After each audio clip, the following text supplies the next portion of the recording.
Hey everybody, it's Uncle Matt here. Thanks for coming back for part 2 of our London adventures, our first full non-travel related day in London. If you watched yesterday's video, we saw the changing of the guard. We went to the Churchill War Room. It was a really fun day. Go back and watch that video if you have not done so already.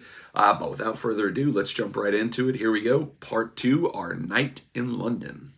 Take it away, Uncle Mad. Alright, so you know me, I'm not a drinker, but I wanted to kind of showcase everything the Mayfair Hotel has to offer, so I came down to the Mayfair bar, and I didn't really see any like pints of beer, which I thought is what we drank over here, so I got I think a vodka soda. I don't know. I don't know what these are called, but it tastes pretty good. It's got a little bit of lime flavor to it, and it's pretty tasty, I'll say that. Alright, getting ready for our first tube ride of the trip, and we are going down deep down. You gotta get to the right.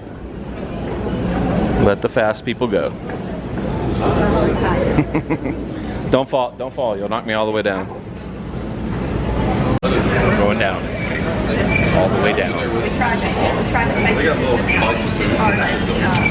3 people, 1 car for 3 people.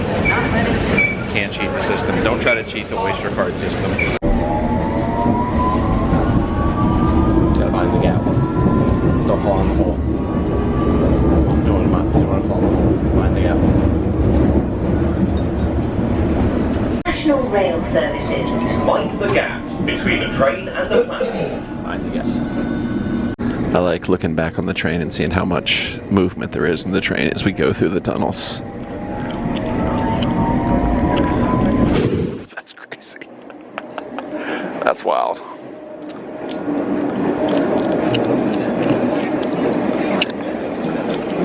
Alright, so earlier today we celebrated one of England's heroes with a Churchill tour.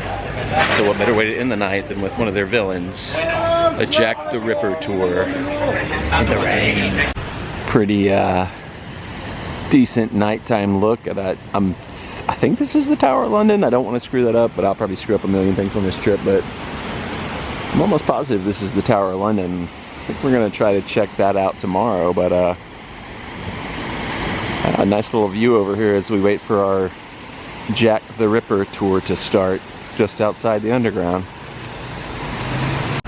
This is what we're checking out tonight. The Jack the Ripper walk. I'll hold my review till later to let you know if you should actually book this or not. Because there's a lot of these. We looked them up. There's like no shortage of like 20 different versions of like Jack the Ripper tours you can book and take. So yeah, hello everybody, hello. Hello. Yes, a very warm welcome to you all from London Walks. Now my name is Andrew, or Andy, so I'm going to be your tour guide this evening. So welcome to the Jack the Ripper Walk, which is probably the most infamous, unsolved murder mystery in criminal history. So we're going to be talking about the brutal murder of 5 women in the East End of London back in 1888. Very important on this particular walk because it divides up the city of London, where we're standing now, and the East End of London on the other side of the wall, where 4 out of 5 of these murders took place. So what we're going to do this evening is go around most of the murder sites, not all of them, they don't all exist today, but most of them, I'm talking macabre, gruesome, graphic detail, you know, in each of these murders. So I don't know how much you know about the Jack the Ripper murders, but each of these women, I mean, they were butchered, you know, they were slaughtered. So, yeah, horrible murders. So it's just now occurred to me that we are doing the Jack the Ripper tour on Friday the 13th. Totally went right over my head. We're doing the Jack the Ripper tour, but maybe we should have done this. I don't think Londoners really think it East End. So we get a bit further away from here towards Piccadilly Circus. So we're going to do that in about 45 minutes time. But I'm going to tell you about the East End. So back in the 1880s, it was known as Outcast London, or Unemployed London. And it was... Gotta admit, I mean, Friday the 13th, pouring down rain. What better time for a Jack the Ripper tour than this? She gets no further than Churchill. She's going to get on gin. That's the big problem. She's then on booze. not surprisingly, given the woman's past, you know. But yeah, so ends up murdered in that corner, but we do have a platform. When the very restriction goes,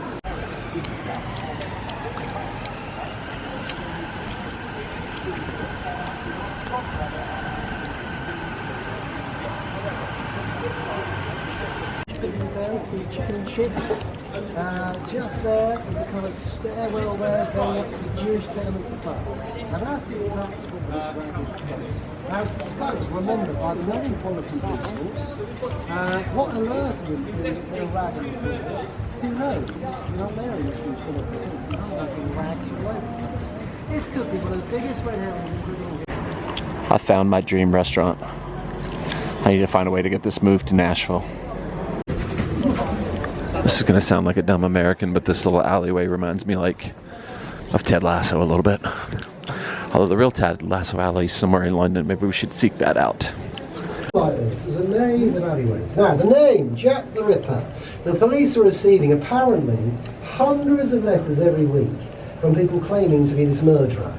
You know, I don't know why, people are nuts, aren't they? And a couple of letters arrived, which even today have become very, very famous. Now, one began, Dear Boss, and whoever wrote it said he tried to write it in the woman's blood, but it dried up like glue, so he did it in red pen, that was good, but he signed it, Jack the Ripper. Famous Tin Bells pub where one of the final victims was last seen. Ow, I ran into a pole. Alright, so that was a really fun tour. Tour guide was basically like a performer, like putting on a show of like the history of Jack the Ripper, talking about the suspects, talking about all the history of it. It was almost like somebody performing a Wikipedia page. At first, I think because of the rain, I was a little bit like, ugh, this thing maybe ain't all it, but as it went along, it got better, got more entertaining. Rain stopped, turned out really good. Definitely recommend you check out one of these tours if you're into Jack the Ripper and that type of stuff. That's in the tour guide's fault because he had to follow the route that Jack the Ripper set out for him, but we kind of did the Michael Scott 5K where you start at one point and you just end up like way away from where you started. So we're trying to find our way back to a new tube station to get back to our original tube station, to get back to our part of town and find some dinner. I think I'm crazy, baby, let you off the hook too easy. Alright, I think I'm a master of the tube now. I only got us lost for like 15 minutes before we found it. These escalators down are always wild. It's almost like an amusement park ride, especially if you want to take off running and give it a go. So this part of the underground is super underground. So this is like the second of these wild escalators we've gone down. Just tilt a little bit forward and you go. Tilt a little bit forward and you would go. Look how this whole part of the tube is just like hidden behind glass. Alright, so at this point we are just wandering around looking for some late night eats. Don't think we're gonna find anything. This might be an Uber Eats night again. We'll see. Can't hurt to just keep walking around seeing what's going on. I mean, you would think with how lit up and populated it is out here, there'd be something open to eat somewhere, so maybe we'll look out. I think we might try Angus Steakhouse. And I wonder if this is the generically named place that I've eaten before.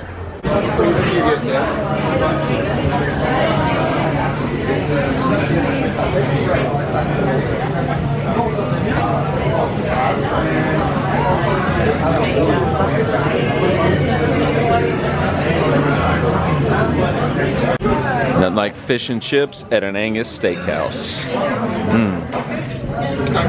Of course, this is just what I get pretty much every meal in London. Okay, that's going to do it for day 2 in London. Long day.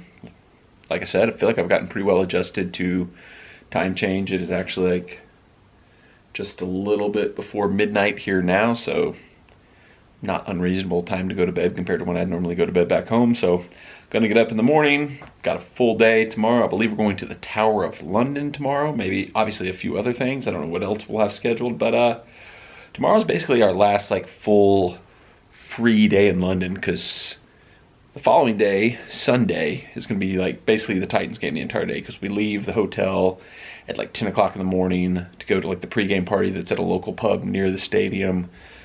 Game starts at 2:30. You know, a football game, that's gonna be 3-4 hours. So we'll be out of there 5:30, 6, 7, be back over to the hotel by like 8, 9 o'clock at night. And that'll pretty much be the end of that day. And sadly, the end of the trip. It's the crazy thing about how short this trip was, like coming over Thursday, Friday, Saturday, Sunday, and out Monday. It's crazy. But we've done some fun things, had some fun experiences already in the short time we've been here, and we've still got more to come tomorrow and more to come Sunday. So thanks for watching. Hope you'll stick around for more of the content. Subscribe to the channel with the bell turned on for notifications if you haven't done so already. And we will see you. For some reason, I'm starting to say until next time or until the next one, but I've been wrapping up the videos by saying I'll see you in the next one. Maybe I just need to stop like trying to do like a pre-planned wrap up. Maybe I just need to be like, that's it. Or